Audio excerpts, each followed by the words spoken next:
Hello all. చాలామంది క్యూఎండే work గురించి doubts అడిగారు. ఎలా చేయాలి, ఎలా సబ్మిట్ చేయాలి అని చెప్పేసి.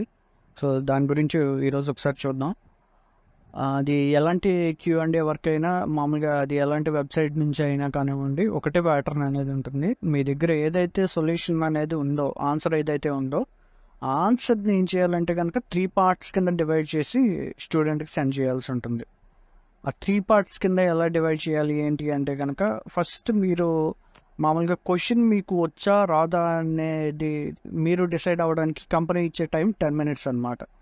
10 మినిట్స్ లోపల ఆ క్వశ్చన్ని నేను సబ్మిట్ చేయగలనా, దీనికి ఆన్సర్ చేయగలనా లేదా అనేది మీరు ఒకసారి డిసైడ్ చేసుకోవాల్సి ఉంటుంది. సో మీరు ఫస్ట్ ఏం చేస్తారంటే కనుక, అక్కడ ఆన్సర్ అనే బటన్ ఉంటుంది, అది క్లిక్ చేయండి. ఆ క్వశ్చన్కి ఆన్సర్ని సబ్మిట్ చేయడానికి 2 అవర్స్ టైం అనేది ఇస్తారు. క్వశ్చన్ వచ్చో రాదో మీరు డిసైడ్ చేసుకోవడానికి 10 మినిట్స్, క్వశ్చన్ మీకు వస్తే ఆ ఆన్సర్ని సబ్మిట్ చేయడానికి 2 అవర్స్ టైం అనేది ఇస్తారు. సో ఆన్సర్ని అనేది బటన్ క్లిక్ చేసిన తర్వాత 2 అవర్స్ టైం వచ్చిన తర్వాత కూడా మీకు రాకపోతే కనుక దాన్ని స్కిప్ అనేది చేసుకోవచ్చు, ఇబ్బంది అనేది ఏముండదు. కాబట్టి మీరు ఏం చేస్తారంటే, క్వశ్చన్ వచ్చిన వెంటనే ఆన్సర్ అనే బటన్ క్లిక్ చేసుకోవడం చాలా మంచిది అనమాట. సో మీకు 2 అవర్స్ టైం అనేది ఉంటుంది. సో ఈ 2 అవర్స్లో మీరు ఏంటంటే కనుక మీ దగ్గర ఉన్న ఆన్సర్ని 3 పార్ట్స్ కింద డివైడ్ చేసి పంపించుకోవాలి.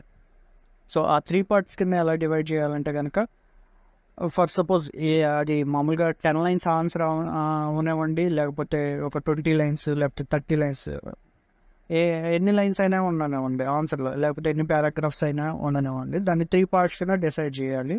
సో ఆ డిసిషన్ అనేది మీరే తీసుకోవాలి. ఇక్కడ నుంచి ఇక్కడికి ఒక పార్ట్ కింద పెట్టుకుందాం, ఇక్కడ నుంచి ఇక్కడికి ఒక పార్ట్ కింద పెట్టుకుందాం, రిమైనింగ్ అనేది లాస్ట్ పార్ట్ కింద పెట్టుకుందాం అనేది మీరు ఓన్గా డిసైడ్ అయ్యి ఉండాలి. సో ఫర్ సపోజ్ మామూలుగా ఒక 10 లైన్స్ క్వశ్చన్ ఇచ్చామనుకోండి, first 4 lines part 1, second 4 lines part 2, remaining 2 lines last part కింద పెట్టుకుందాం అని డిసైడ్ అయ్యారు అనుకుందాం. సో మీరు దీన్ని ఎలా సబ్మిట్ చేయాలంటే కనుక, మామూలుగా మీరు ఆన్సర్ క్లిక్ చేయగానే మీరు ఫస్ట్ చేయాల్సిన పని ఏముంటుందంటే కనుక, క్వశ్చన్ని ట్యాగ్ అనేది చేయాలి.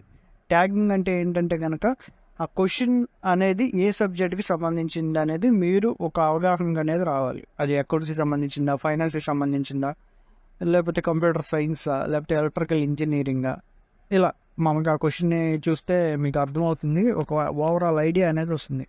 సో ఆ క్వశ్చన్ దేనికి సంబంధించింది అనేది ట్యాగ్ చేయండి. అక్కడ ఉన్న డ్రాప్ డౌన్ బాక్స్ యూస్ చేస్తే ఉన్న సబ్జెక్ట్స్ అన్నీ వస్తాయి, లేకపోతే టాపిక్, సబ్ టాపిక్ అడుగుతుంది. మామూలుగా ఫర్ సపోజ్ ఫినాన్స్కి సంబంధించిందని సెలెక్ట్ చేశారు మీరు.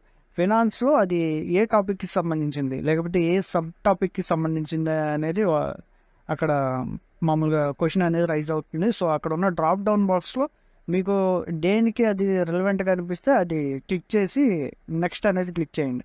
మీరు సబ్జెక్ట్ కానివ్వండి, టాపిక్ కానివ్వండి, సబ్ సబ్జెక్ట్ కానివ్వండి, ఇది ఏది ట్యాగ్ చేసినా సరే ఇబ్బంది అయితే ఉండదు. అదేంటంటే కంపెనీ ఇంటర్నల్గా యూస్ చేసుకోవడానికి ఈ క్వశ్చన్స్ అని ఈ సబ్జెక్ట్కి సంబంధించినవి, ఈ క్వశ్చన్స్ ఈ సబ్జెక్ట్కి సంబంధించినదని ఇంటర్నల్గా వాళ్ళు షఫిల్ చేసుకోవడానికి యూస్ చేసుకోవడానికి, అంతేగాని దాన్ని బట్టి మీ క్యాపబిలిటీని డిసైడ్ చేయరు. మీరు ఏది ట్యాగ్ చేసినా సరే ఇబ్బంది అనేది ఉండదు. వన్స్ ట్యాగ్ చేసిన తర్వాత నెక్స్ట్ అనేది క్లిక్ చేయండి. నెక్స్ట్ అనేది క్లిక్ చేయగానే ఇప్పుడు మీ దగ్గర ఉన్న ఆన్సర్ని 3 పార్ట్స్ కింద పంపించాలి. మీ ముందు ఏముంటుందంటే కనుక స్టెప్ 1 అనేది ఉంటుంది. సో మీరు ట్యాగ్ చేసి నెక్స్ట్ అనేది క్లిక్ చేయగానే స్టెప్ 1 అనేది మీకు కనిపిస్తుంది. సో మనం ఆల్రెడీ ఒక ఎగ్జాంపుల్ అనేది తీసుకున్నాం. 10 లైన్స్ ఆన్సర్ అనేది మీ దగ్గర ఉందని చెప్పేసి, ఫస్ట్ 4 లైన్స్ ఏదైతే ఉందో ఆ 4 లైన్స్లో first 2 lines, first line second లైన్ని జస్ట్ కాపీ చేసి అక్కడ పేస్ట్ చేయండి స్టెప్ 1లో. సో ఏం చేయాల్సింది ఉండదు. మీ దగ్గర ఉన్న సొల్యూషన్లో ఫస్ట్ 10 లైన్స్లో 4 లైన్స్లో పార్ట్ 1 కింద అనుకున్నది, ఆ 4 లైన్స్లో సగం పార్ట్ అంటే ఫస్ట్ లైన్ సెకండ్ లైన్ని కాపీ పేస్ట్ చేయండి. సో రిమైనింగ్ 3-4 లైన్స్ని ఏం చేస్తారంటే కనుక, మీకు అక్కడ పైన టూల్స్ అనేవి కనిపిస్తాయి, చాలా రకాల టూల్స్ అనేవి. ఆ టూల్స్లో యాడ్ ఎక్స్ప్లెనేషన్ అనే బటన్ ఉంటుంది, ఆ బటన్ని క్లిక్ చేయండి. ఆ బటన్ని మీరు క్లిక్ చేస్తే కనుక ఒక బాక్స్ అనేది యాడ్ అవుతుంది. So first 1 line second line already copy paste చేశారు, దాని కింద బాక్స్ అనేది యాడ్ చేసుకోండి. యాడ్ ఎక్స్ప్లెనేషన్ అనే బటన్ క్లిక్ చేసి ఆ బాక్స్ వచ్చిన తర్వాత రిమైనింగ్ 2 లైన్స్ ఏవైతే ఉన్నాయో అవి కాపీ పేస్ట్ చేయండి. 3-4 లైన్స్ ఆ బాక్స్లో కాపీ పేస్ట్ చేయండి. కాపీ పేస్ట్ చేసి మామూలు కిందకి స్క్రోల్ డౌన్ చేస్తే యాడ్ అనదర్ స్టెప్ అనేది ఉంటుంది బటన్, ఆ బటన్ క్లిక్ చేయండి. అప్పుడు పేజ్ అనేది మిమ్మల్ని స్టెప్ 2లోకి తీసుకెళ్తుంది. ఆల్రెడీ స్టెప్ 1లో పార్ట్ 1 మొత్తం పెట్టేశారు, ఇప్పుడు స్టెప్ 2లో ఉన్నారు. స్టెప్ 2లో ఏం చేస్తారంటే కనుక రిమైనింగ్ లైన్స్ ఏవైతే ఉన్నాయో 5, 6, 7, 8 ఇవి సెకండ్ పార్ట్ కింద అనుకుందాం. అంటే స్టెప్ 2లో ఈ సెకండ్ పార్ట్ అనేది పడాలి. సో ఈ స్టెప్ 2లో సెకండ్ పార్ట్ అనేది ఎలా పడాలంటే ఫస్ట్ స్టెప్ 1లో ఏ విధంగా చేసావు సేమ్ అదే విధంగా స్టెప్ 2లో చేయండి. స్టెప్ 2లో ఏం చేస్తారంటే కనుక 5th, 6th lines copy paste చేసేయండి. 7th, 8th lines add explanation button click చేస్తే బాక్స్ వస్తుంది, ఆ బాక్స్లో కాపీ పేస్ట్ చేయండి. సేమ్ స్టెప్ 1లో ఫస్ట్ 4 లైన్స్ని ఎలా కాపీ పేస్ట్ చేసామో స్టెప్ 2లో కూడా రిమైనింగ్ సెకండ్ పార్ట్ ఏదైతే అనుకున్నాం ఆ రిమైనింగ్ లైన్స్ని కాపీ పేస్ట్ చేస్తున్నాం. కాకపోతే ఏంటంటే సగం చేస్తున్నాం. సగం అనేది యాస్టీస్ కాపీ పేస్ట్ చేస్తున్నాం, రిమైనింగ్ సగం అనేది యాడ్ ఎక్స్ప్లెనేషన్ బటన్ క్లిక్ చేసి చేస్తున్నాం అన్నమాట. ఇప్పుడు కిందకి స్క్రోల్ డౌన్ చేస్తే యాడ్ అనదర్ స్టెప్ అనేది ఉంటుంది. ఇంకా అవసరం లేదు, ఇంకొక స్టెప్ అవసరం లేదు. ఆల్రెడీ స్టెప్ 1 అయిపోయింది, స్టెప్ 2 అయిపోయింది. మీకు అక్కడ ఏం బటన్ కనిపిస్తుంది అంటే నెక్స్ట్ అనే బటన్ కనిపిస్తుంది కింద. డైరెక్ట్గా అది క్లిక్ చేసేయండి.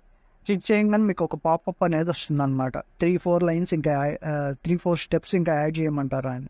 అక్కడ అక్కర్లేదని క్లిక్ చేయండి. మీరు డైరెక్ట్గా ఏంటంటే ఫైనల్ ఆన్సర్ అనే ట్యాబ్లోకి వెళ్తారు. ఆ ఫైనల్ ఆన్సర్ అనే ట్యాబ్లో మీ దగ్గర ఉన్న రిమైనింగ్ లైన్స్ ఏవైతే ఉన్నాయో అవి జస్ట్ కాపీ పేస్ట్ చేయండి. మీ దగ్గర ఇప్పుడు రిమైనింగ్ ఉన్న lines 9th line 10th line ఉంది మన ఎగ్జాంపుల్ నుంచి. జస్ట్ దాన్ని కాపీ పేస్ట్ చేసేయండి. కాపీ పేస్ట్ చేయగానే కింద సబ్మిట్ అనే బటన్ ఉంటుంది. ఆ సబ్మిట్ అనే బటన్ క్లిక్ చేస్తే మీకు ఒక పాపప్ అనేది వస్తుంది. ఏంటంటే కనుక అది మీరు సబ్మిట్ చేసే సొల్యూషన్కి ఎంత స్కోర్ అనేది ఉంది అనేది అక్కడ చూపిస్తుంది అనమాట. సో అది జనరల్గా ఏంటంటే కనుక ఒక 75% అండ్ అబోవ్ ఉండాలి. సో ఇప్పుడు ఈ ఫార్మెట్ అంతా మనం ఎందుకు చెప్పాను అంటే కనుక ఆ పర్సంటేజ్ని రీచ్ అవ్వడానికి ఈ ఫార్మెట్ అంతా చెప్పాం. ఈ ఫార్మెట్లో వెళ్తే కనుక సొల్యూషన్ వాళ్ళ రిక్వైర్డ్ పర్సంటేజ్ని మీట్ అవుతుంది. అంతకంటే తక్కువ పర్సంటేజ్ ఉంటే కనుక మీ సొల్యూషన్ స్ట్రక్చర్కి సొల్యూషన్ అనేది సబ్మిట్ అవ్వదు. దాన్ని మళ్ళీ రీడ్రాఫ్ట్ చేయమని అడుగుతుంది అనమాట. సో మనం ఏదైతే ఇప్పుడు ఫార్మేట్ చెప్పామో ఆ ఫార్మేట్లో సబ్మిట్ చేయండి. మీకు ఖచ్చితంగా చాలా ఆన్సర్స్కి 75% అండ్ అబోవ్ వెళ్ళిపోతుంది స్కోర్ అనేది. సో మీరు కంటిన్యూ విత్ మై సబ్మిషన్ అనే బటన్ ఉంటుంది, అది క్లిక్ చేయండి. వెంటనే సొల్యూషన్ అనేది సబ్మిట్ అయిపోతుంది. అంతే సింపుల్ అండి. సో మామూలుగా ఓవరాల్గా ఇంకొకసారి చెప్తున్నాను వినండి. ఏదైతే మీ దగ్గర సొల్యూషన్ ఉందో ఆ సొల్యూషన్ని 3 పార్ట్స్ కింద పంపించాలి. పంపించడానికంటే ముందు క్వశ్చన్ని ట్యాగ్ చేయాలి. అది ఏ సబ్జెక్ట్ కింద ట్యాగ్ చేసినా పర్వాలేదు. ఆ సొల్యూషన్ ఏంటంటే 3 పార్ట్స్ కింద మీరే డిసైడ్ అవ్వండి. ఫస్ట్ పార్ట్లో ఉన్న సగాన్ని కాపీ పేస్ట్ చేయండి. రిమైనింగ్ సగాన్ని యాడ్ ఎక్స్ప్లెనేషన్ బటన్లో క్లిక్ చేయగానే వచ్చిన బాక్స్లో చేయండి.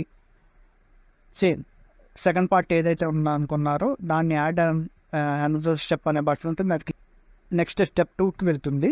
సో ఆ రిమైనింగ్ సెకండ్ పార్ట్ మీరు ఏదైతే అనుకున్నారో దాంట్లో సగాన్ని కాపీ పేస్ట్ చేసి రిమైనింగ్ సగాన్ని యాడ్ ఎక్స్ప్లెనేషన్ బాక్స్లో పెంచుకోండి. ఫైనల్గా నెక్స్ట్ అనే బటన్ క్లిక్ చేస్తే ఫైనల్ స్టెప్లోకి వెళ్ళిపోతారు. రిమైనింగ్ లైన్స్ ఏవైతే మిగిలాయో దాన్ని జస్ట్ కాపీ పేస్ట్ చేయండి. ఫైనల్ సొల్యూషన్లో మీరు ఎక్స్ప్లెనేషన్ బటన్ మళ్ళీ యాడ్ చేయాల్సిన అవసరం అయితే లేదు. ఇది బేసిక్ అండి. మామూలుగా మీ దగ్గర ఏ ఆన్సర్ ఉన్నా సరే ఇదే ఫార్మేట్ అనమాట. అది ఏ సబ్జెక్ట్కి సంబంధించిన కానివ్వండి, ఏ సొల్యూషన్ అయినా కానివ్వండి, మీ దగ్గర ఉన్న సొల్యూషన్ ఈ ఫార్మేట్లోనే పంపించాల్సి ఉంటుంది. ఇది చాలా బేసిక్ ఫార్మేట్ అనమాట. సో దీంట్లో అడ్వాన్స్డ్గా మిగతా టూల్స్ ఎలా యూస్ చేయాలి ఏంటి అనేది రిమైనింగ్ వీడియోలో చెప్తాను.